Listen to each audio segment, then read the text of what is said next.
This is AndyTube.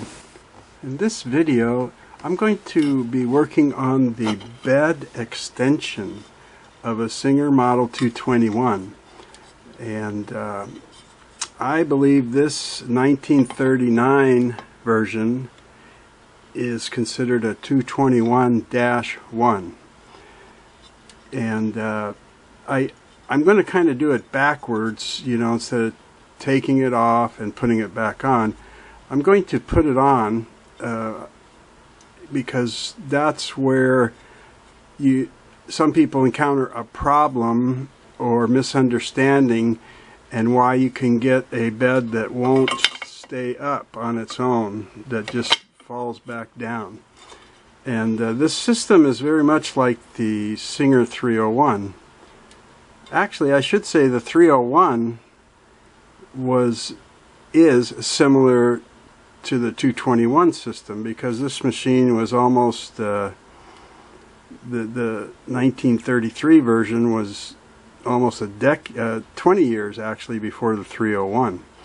So I encountered this on some of the 301 models that I worked on, so that's why I'm going to show you how to put it on, and I'll take it off, but once you see how it goes on, I mean, it's 2 screws to take it off, so that shouldn't be a problem. But I want to discuss the parts involved on this. And the first thing that we have is there's 2 hinge screws, and they're called hinge because of this smooth space here that the bed extension arm rides on, that lets it hinge up and down. So there's no threading back here. There's threading in the front or end of the screw, or maybe that's the back of the screw, to thread into the body. Okay, so you have 2 of these, and let me show you these close up. Okay, then the next parts, there should be 2 friction washers. I only had 1 with this machine, but it's a friction washer because it's not flat. It's a little bit cupped. One side is convex and sticks out from the edges, and the other side is concave and kind of dips in. And I say there should be 2 of these, and this was a little confusing for me. I have a few copies of different parts manuals for 221, 222, and a service manual or repair guide, adjuster's manual, illustrated and listed parts diagrams, you know, and let me start with showing you a slide from a 1935 adjuster's manual that shows that the friction washer should go on the screw first, with the convex side that protrudes out should go against the head of the screw.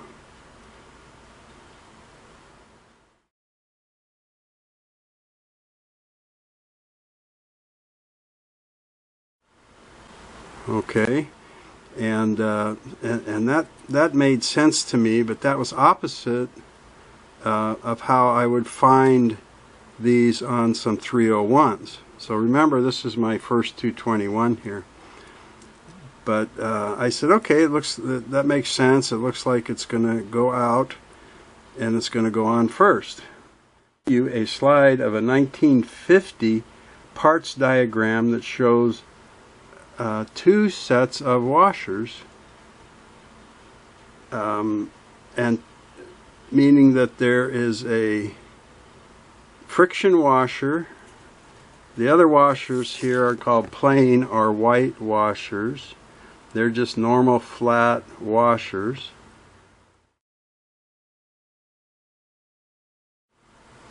Okay, there's a little close-up, and maybe you notice those numbers. Those are parts numbers from the list of parts that I have.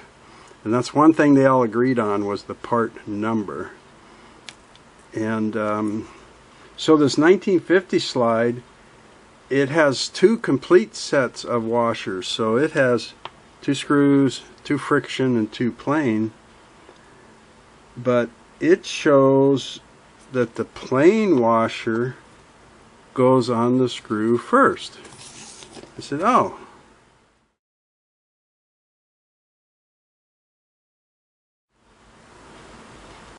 Okay, so that's the direct opposite of what I saw in the 1935 Adjuster's Manual. So that's why I said I'm like missing a friction washer on this machine. Now I have an undated parts diagram that I'm going to show you a slide of. There was no date on this document at all. But it also shows that the plain screw goes on first.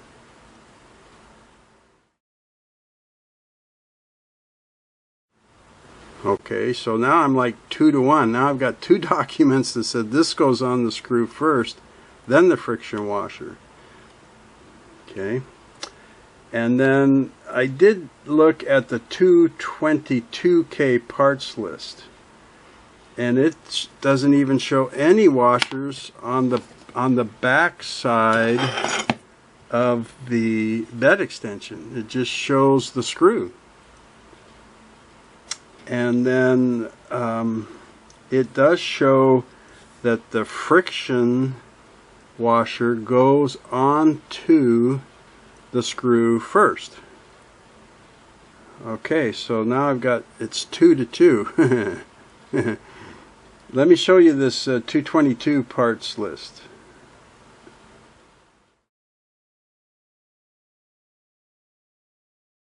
Okay, so there's some. Then I found a like 221K7. I'm not sure if that's the white. What nowadays is called the white 221. But it didn't have screws or washers or anything. It looked like the parts list just showed a couple of pins holding this on. So I guess it maybe couldn't be removed easily. But what I'm going to do, since I only have the one friction washer, I'm going to go ahead and put the extension on the machine, and on the back side I'm just going to put a plain washer. Okay, and then I will start videoing again, and I'll show you putting this setup. Putting this setup on the front. Actually, maybe I should show you, so some people have never done this. This is a very snug fit, but these little arms or ears just kind of plug right onto the front of the machine here, and they can be very, very snug. So if they feel like they don't want to go on, you're probably holding it crooked to the machine. And then for me, I'm going to put this, my little tool box, my little Chapman toolbox under there, because it just kind of holds everything in place for me. Okay, so I'll put this screw on the back on, and then I'll come back. Okay, I've got that in. By the way, when you have a hinge screw like this that I've described as a hinge screw, they tighten on all the way. There's really not like an adjustment for tightness. You should turn these in until they stop, or dead head. Turn them in all the way. They're made to be turned in all the way, and then whatever they're hinging just rides on the smooth part. So I am going to start with putting the friction washer on first, with the convex side against the head of the screw, right? The curved out piece. And then I'm going to put the plain flat washer. I think I saw where Singer calls the friction washer black and the plain washer white. And then they both go up onto that hinge part, okay, and then they'll screw right in there into the body.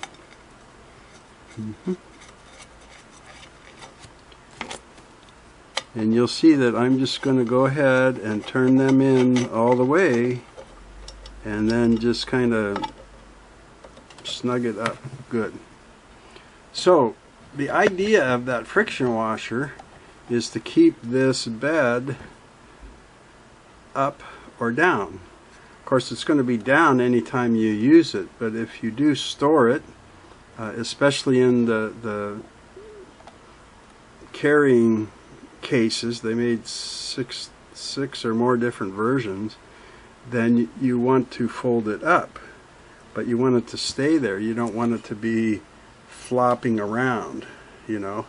And I suppose there's time you could be working on your table and you fold this up out of the way to do something with your fabric or whatever you're crafting, and you don't want it to fall back down.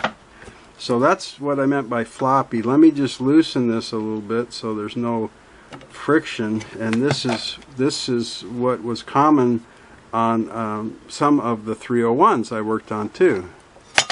Was it just, you know, it wouldn't stay up, and when it went up, the bed would have little chips in the paint from hitting the thumb screw that holds the nose cover on. And I have seen pictures of machines with a little like vinyl or plastic stick-on dot, like a bumper on a cabinet door to protect the bed from this. But I don't think that would be necessary if you have the screw installed properly. But let's see. I don't know if you don't have it in the case properly, or you don't have one of the original cases. Maybe it could shift in the case and slam the bed up there, but it looks like it still does hit there. So that's why people I see put that little dot on there, is to protect this from like that in the case. Okay, well, that's good to know. I thought it was just because they didn't have the thing installed properly. Good. So anyway, that's how it's supposed to be. It's supposed to hold itself up. Now what I want to do is take this out, and I want to put the plane washer on first. Remember I said half of the documentation that I had showed the plane washer going on to the screw first up against the head.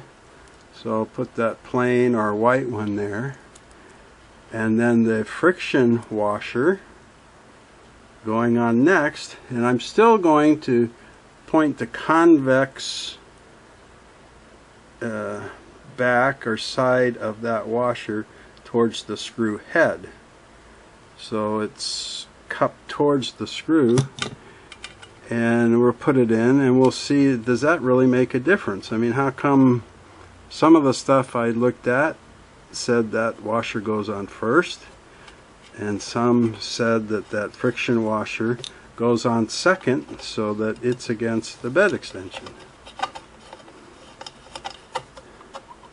And maybe it doesn't matter. So let me tighten that, and then we'll see. Well, it still seems to work. And remember, according to that adjuster's manual, I should have 2 of those friction washers, 1 on each side, and I only have 1.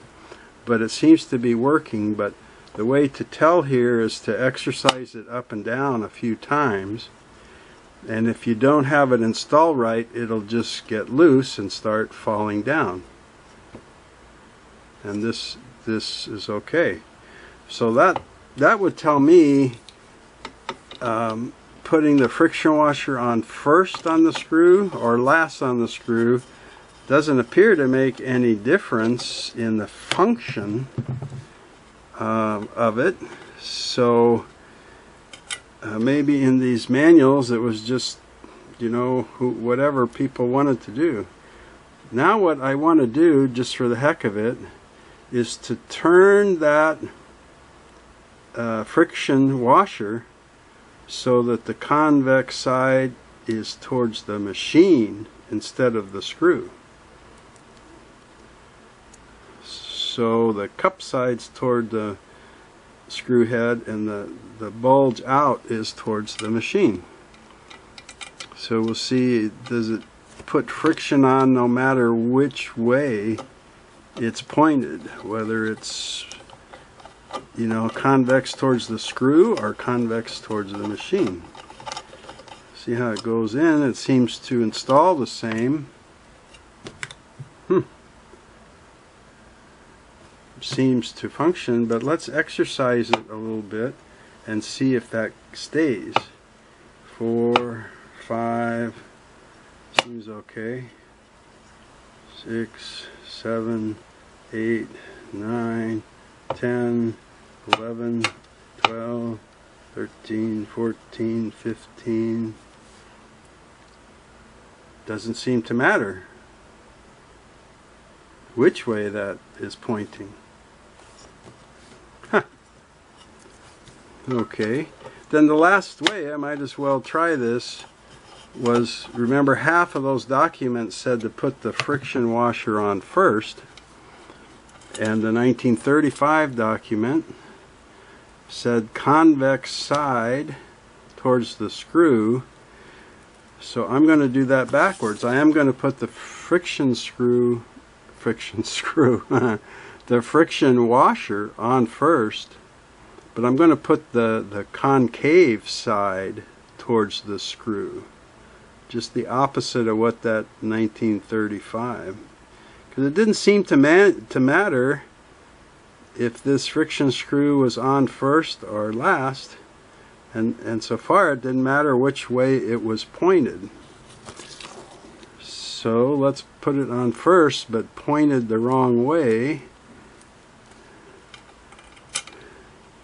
I think that 1935 manual was the only one that mentioned which way to point or install that friction screw. The others just showed position, you know, against the screw head or against the bed extension. Okay. Uh-oh. It doesn't seem the same. 5, 6, 7. Yeah, see, it's already getting loose. It's already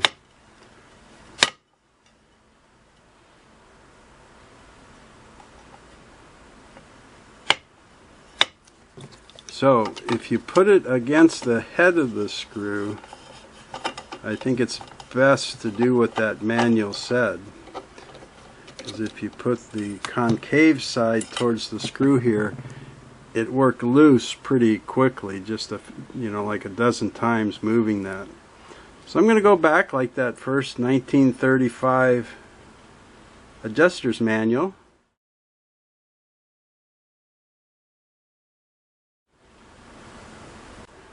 And I'm going to put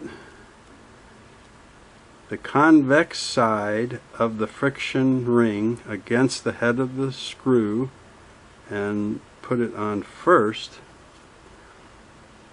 and then the washer. And I think I kind of like this the best because my friction, I don't know if I could find a flat washer like this or buy the right, circumference and drill the hole a little bigger. But I'm imagining it's hard to find this kind of cupped shaped friction washer. Maybe you metal workers and machinists know, oh hey, I can make that easy with a drill and a press, no big deal. So I'll probably look for one on eBay or someplace and see if I can find one. You know, it's probably $5 or $10, right? Okay, so I'm back to the 1935 adjuster's manual method. I like the idea that the friction washer is going to be between the head of the screw and the plane washer versus the friction washer against the aluminum part of the bed extension. To me, it's like it's going to be between two pieces of steel then, and I just feel that that's better protection for it. And I will say, this provides like the most firmest feeling. If you ever work on one of these, try it and you'll see what I mean. This seems to be offer the most resistance to pushing up and down. Let me do it a few times here. But the other ones, you know, like it stayed up, but I can really tell the difference now that I compare. Even though I tighten the screws all the way, you know, because that's what you do with hinge screws. So I think that that's going to be my preferred method, is friction washer against the screw, convex side against the screw head, and then the plane washer. It still feels as firm as when I first put it on.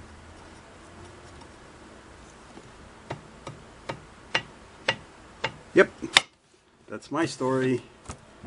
Okay, there we go. Thanks for watching that one, and I hope you come back and watch some more. I'm going to be gradually taking parts off of this. Like, I'm going to take this right back off and pack it up, because it's very tempting when you have one of these extension beds to grab it when you're moving the machine around and to lift it by holding onto that bed. And I don't really want to do that, and I don't want it to kind of be in the way as I'm turning the machine around. I know from experience I'll be laying it on its back sometimes and stuff like that. So I'm going to feel better if I put those screws in an envelope and wrap this up with some bubble wrap and store it someplace where it won't get hurt. And I'll keep my eye out for one of those washers. So that's what I'll be doing, kind of going along, is gradually showing you how to take off parts and put them back on in case you ever have to do that. I got to find the bobbin winder, and I'll just keep working my way into the machine. And I hope you'll have a chance and the desire to come back and see a few of those videos. Okay? In the meantime, take care of yourselves.